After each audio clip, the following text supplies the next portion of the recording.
Been working on, well, the last week or so in our spare time, making some soft shackles through some Dyneema here. This is 12 strand hollow core. It's actually, blue something or other, I forget what it is.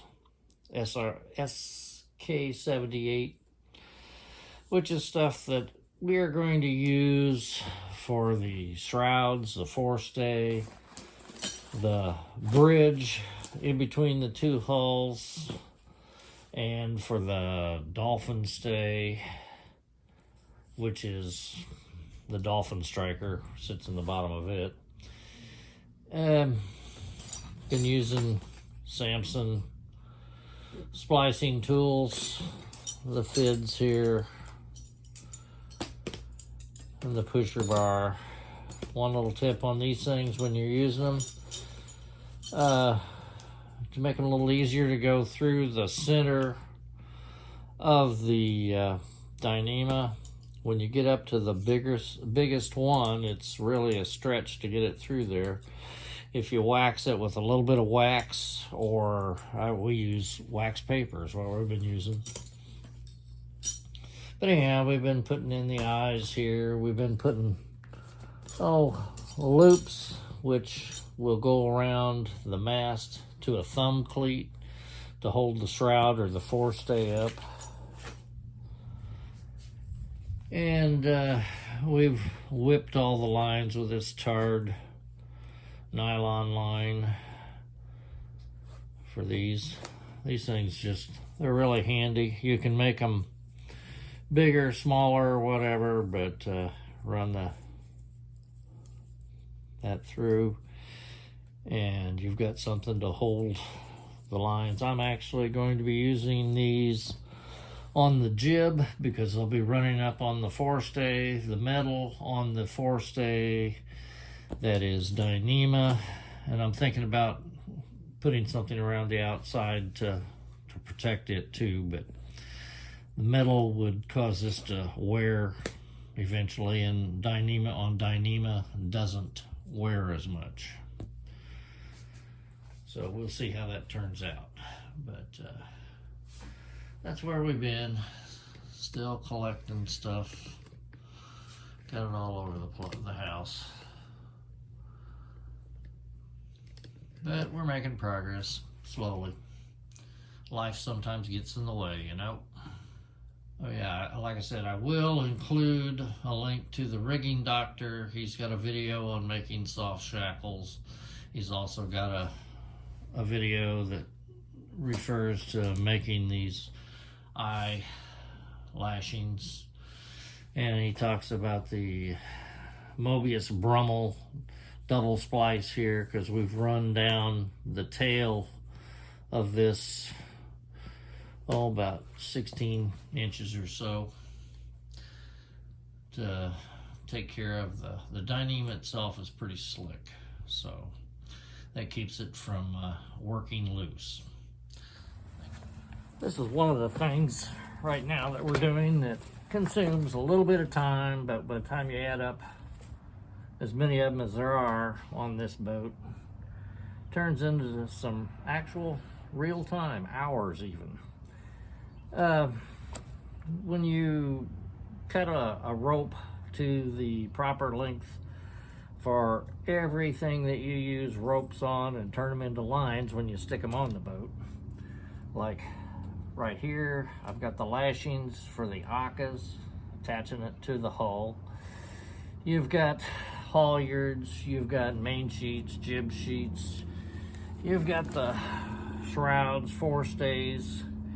Everything needs to have, even if the end is cut with a hot knife, if it's or not real line, what is it? But anyhow, this stuff's Dyneema, and a hot knife will cut it, but it also causes a hard spot down here, and in this case, the cover will start fraying, and eventually you'll have a big mess down here.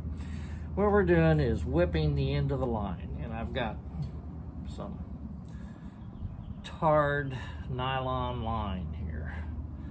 And we're gonna fold it over like the loop here, down here at the end. Go about an inch, maybe a little higher.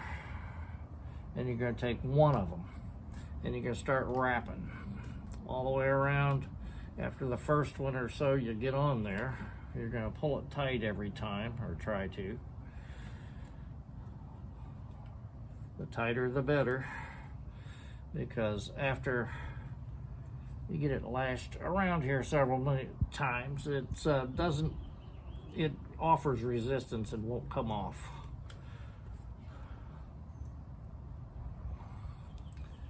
So I like to go at least 10 times around. Seizes the line pretty good and keeps these strings down here at the end from coming off.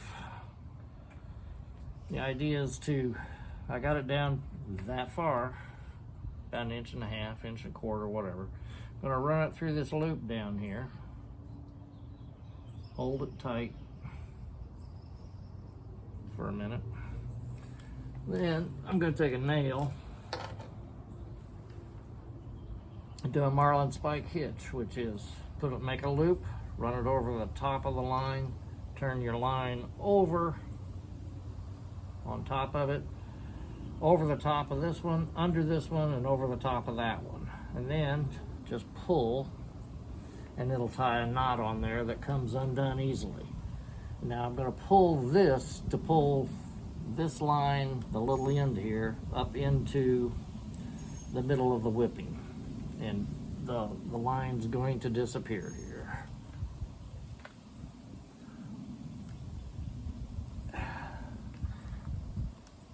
And that's called just a common whipping.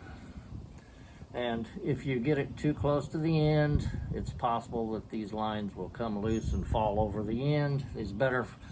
Common whipping is better for lines that are not handled on a day-by-day basis.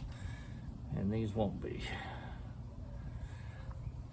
But the whipping the marlin spike hitch really helps get some tension on it and pull it up in there. Then we just cut the end of this little piece here and cut the string here, and it's secure for a good little while. That's all for the moment. We hosed the boat down today, and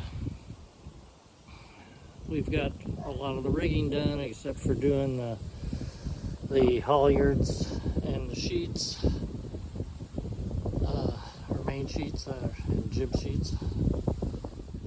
We still have a couple of things we're going to do that relate to the shrouds and the forestay, just to make sure that they'll fit and how big of a lashing I'm going to need on them. Yeah, it's a lot cleaner than it was before we washed it. A lot of sand here blowing in the air, and mildew and all sorts of nasty stuff. Give you a few seconds here of a 360.